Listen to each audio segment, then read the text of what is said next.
বসার কারণে আল্লাহ খুশি। আল্লাহ খুশি। কথা বলেন, মাহফিলে বসে আল্লাহ খুশি না বেজার? আল্লাহ যদি খুশি হন, বেজার হওয়ার তো একটু আছে। কথা বলেন, সে কি আমাদের মঙ্গলের শত্রু? আমাদের মতো বহু মানুষ এখন আসছে না,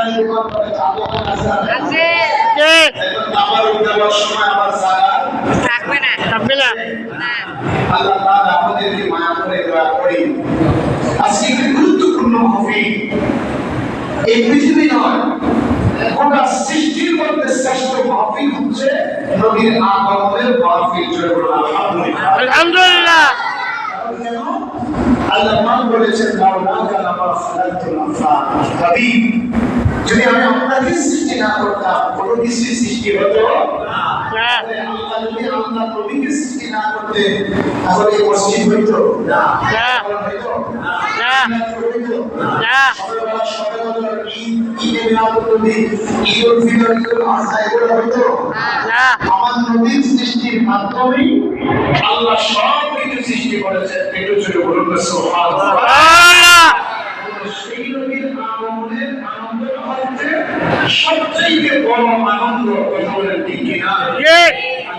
সেই নবী এই এলাকার ইন্তজামে কমিটি এলাকাবাসীর থেকে আজকের একটি মহতি মাহফিলে আয়োজন আমরা করেছি। আল্লাহ তাদেরকে বসার তৌফিক দান করেছে। সবাই উচ্চ আওয়াজে মহান রব্বুল আলামিনের প্রশংসা করব। একটু জবান করে একবার বলা যাবে কি আলহামদুলিল্লাহ? আলহামদুলিল্লাহ, আলহামদুলিল্লাহ, আলহামদুলিল্লাহ।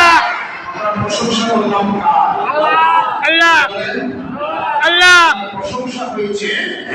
আমরা বলি ইদা সুকিরতু সুকিরতা রাহি। সুবহানাল্লাহ, সুবহানাল্লাহ। হাদিসে কুরসির মধ্যে আল্লাহ বলেন, হে দুনিয়ার মানুষ, ইদা সুকিরতু সুকিরতা রাহি, যেখানে আমি আল্লাহর প্রশংসা হবে, সেখানে আমার বন্ধু নবী কামলিওয়ালার প্রশংসা হবে। সুবহানাল্লাহ। কে বলেছে? আল্লাহ। আল্লাহ। প্রশংসা যেখানে হবে, ওখানে নবীর দুরূদ শরীফ থাকবে কি থাকবে না? থাকবে। নামাজ পড়ে দোয়া করি কার কাছে? আল্লাহ। আপনাদের মসজিদে কি নামাজের পরে দোয়া হয় তো? জি। দোয়া হয়? জি। আমরা নামাজ পড়ে দোয়া করি কার কাছে? আল্লাহ কাছে। মাহফিলের শেষে একটা দোয়া আছে। জি। আছে। জি।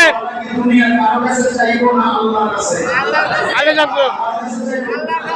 আল্লাহ রাজি ইনকার সামনে নিয়ে হাত ধরে কার কাছে? আল্লাহ কাছে। আল্লাহ রাজি।